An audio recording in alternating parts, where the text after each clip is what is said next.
Everyone is arguing about Mark, Omni-Man, and Battle Beast, but they're all missing the most dangerous character in Invincible. And it's not even close. Because while the entire fandom is obsessed with raw strength, there's one character who just walked into the Viltrumite War, fought 3 elite Viltrumites at once, and made it look controlled. Not desperate, not lucky, controlled. And if you really pay attention to what Season 4 is doing, you'll realize something uncomfortable. Thaedus isn't just strong, he might already be the deciding factor of the entire war. Before we break that down, let's set the stage properly. Season 4 pushes Invincible into full-scale war territory, where the Viltrum Empire is no longer a looming threat in the background. It's an active, overwhelming force. Entire planets are at risk, alliances are being tested, and the coalition of planets is being forced into a desperate position. They're not trying to win anymore. They're trying to survive. Mark is growing rapidly. Nolan is stepping further into his role as both warrior and father. Alan is evolving into something far more dangerous, and heavy hitters like Battle Beast, Space Racer, and Tech Jacket are all stepping into the battlefield. On paper, it feels like the coalition finally has a fighting chance. But then Talescria happens, and everything shifts. Because that's the moment Thaedus stops being a background strategist and becomes one of the most terrifying presences in the entire story. Up until this point, Thaedus was easy to misread. He's older, composed, and doesn't carry himself like someone trying to dominate every room he enters. In a series where power is usually loud and explosive, a character like Thaedus feels almost passive. He talks more than he fights, he leads more than he attacks, and because of that, most viewers subconsciously placed him below characters like Omni-Man, Mark, or even Alan in terms of combat relevance. He felt important, but not dangerous. That illusion gets completely shattered the moment he steps onto the battlefield. When the Viltrumites invade Talescria, the situation is chaos. These are not low-level enemies. These are elite Viltrumites, the same kind of fighters who have pushed Mark to near death and forced Nolan into brutal, high-stakes battles.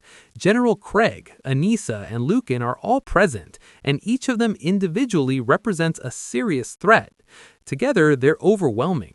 This is the kind of scenario where even top-tier characters struggle to keep up, and Thaedus walks into it without hesitation.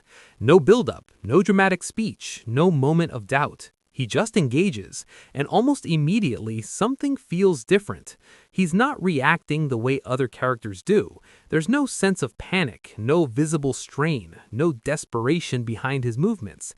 He's not trying to survive the fight. He's managing it, controlling it, matching multiple high-level Viltrumites at once and holding his position like it's exactly where he's supposed to be. That alone should completely change how you view him.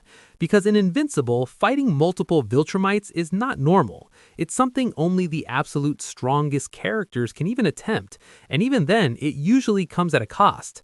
Mark gets overwhelmed in most of his early encounters. Nolan, despite his experience, has been pushed to his limits when outnumbered. Even Alan, after his evolutions, hasn't consistently demonstrated that level of control in multi-opponent scenarios. But Thaedus steps in once and immediately looks like he belongs at the very top. And this is where most people are making a huge mistake. They're still thinking about power in terms of potential instead of execution. Yes, Mark has insane potential. Yes, he's growing rapidly and will likely surpass everyone eventually. But right now, in the current state of the war, Thaedus looks more complete in almost every way that matters in a fight. Because strength alone isn't what wins battles in Invincible. It's control. It's efficiency. It's the ability to make the right decisions under pressure. Mark fights like someone who is still learning. He adapts, he grows, and he pushes through overwhelming odds. But his fights are messy, they're emotional, they're reactive. Thaedus fights like someone who already understands the system, and that difference is everything. What makes this even more interesting is his history with the Viltrum Empire. Thaedus is not just another Viltrumite. He is the first one who truly turned against the Empire, the one they call the Great Betrayer. And that title isn't just symbolic. He didn't just disagree with their ideology. He acted on it in the most extreme way possible, unleashing the Scourge Virus and wiping out nearly the entire Viltrumite population. That single decision tells you everything about who he is. Because to do something like that, you don't just need strength. You need conviction. You need clarity. You need to fully understand what you're fighting against and be willing to destroy it completely. That's what separates Thaedus from every other character in this war. Viltrumites are raised to conquer. Their entire identity is built around dominance, superiority, and expansion. That mindset makes them incredibly powerful, but it also makes them predictable. They rely on overwhelming force. They expect fear. They assume victory. Thaedus rejected all of that. So when he fights, he's not bound by the same instincts. He doesn't fight to prove dominance. He fights to win. And that subtle difference completely changes how effective he is. There's no wasted energy, no unnecessary brutality, no emotional decisions clouding his judgment. Every movement feels intentional. Every action serves a purpose. He's not just strong, he's efficient. And when you combine that level of efficiency with high-tier Viltrumite power, you get something far more dangerous than raw strength. You get precision. Now, here's where things start to get uncomfortable for a lot of fans. If Thaedus can handle multiple elite Viltrumites, where exactly does that place him in the power hierarchy? Because if we're being honest, that feat alone puts him in direct comparison with the strongest characters in the series. Nolan has shown he can take on multiple opponents, but not with visible strain. Mark has achieved incredible victories like defeating Conquest, but only after being pushed to his absolute limit. Alan has evolved rapidly, but his strength has been inconsistent depending on his current state. Thaedus, meanwhile, enters one battle and immediately stabilizes a situation against 3 high-level threats. So yes, this is where we stop playing it safe. There is a real argument that Thaedus is already above Omni-Man, and that's not a casual statement. That's based on what we've actually seen. Now, does that mean he's the strongest character in the entire series? Not necessarily. Throg still exists, and until we see a direct comparison, it's impossible to say definitively where Thaedus stands at that absolute peak. But here's the key point. After his performance on Talescria, it's no longer ridiculous to even put him in that conversation.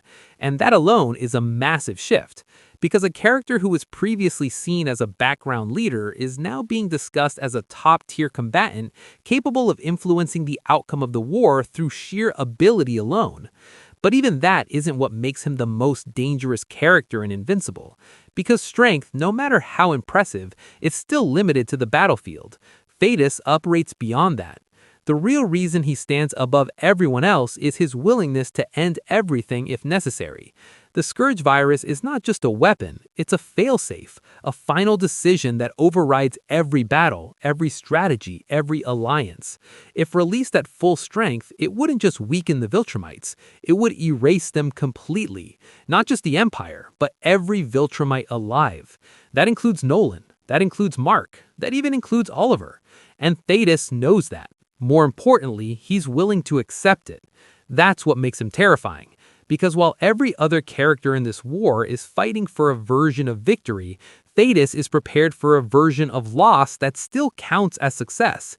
If the Viltrumite Empire cannot be stopped through conventional means, he will remove the problem entirely. No hesitation, no compromise, no survivors. And that level of resolve changes everything. Because now the war isn't just about strength or strategy, it's about control. Mark can fight harder than almost anyone. Nolan can outmaneuver most opponents. Alan can evolve into something stronger with every near-death experience. Battle Beasts can dominate in pure combat scenarios, but none of them can decide whether the Viltrumite race should exist after the war is over. Thaedus can. And that's what makes him the most important character in the entire conflict, because at the end of the day, wars are not won by who throws the strongest punch.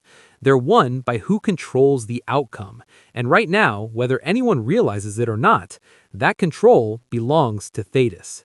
So when you go back and watch Season 4, don't just focus on the big fights or the obvious powerhouses. Pay attention to the quieter shifts, the moments where the balance of power changes without a massive explosion or dramatic reveal. Because that's exactly what happened on Talescria. A character who spent most of the series in the background stepped forward and instantly proved that he operates on a completely different level. Not just in strength, not just in intelligence, but in influence. Because while everyone else is fighting to survive the Viltrumite War, Thaedus is the only one who has already accepted how it might end.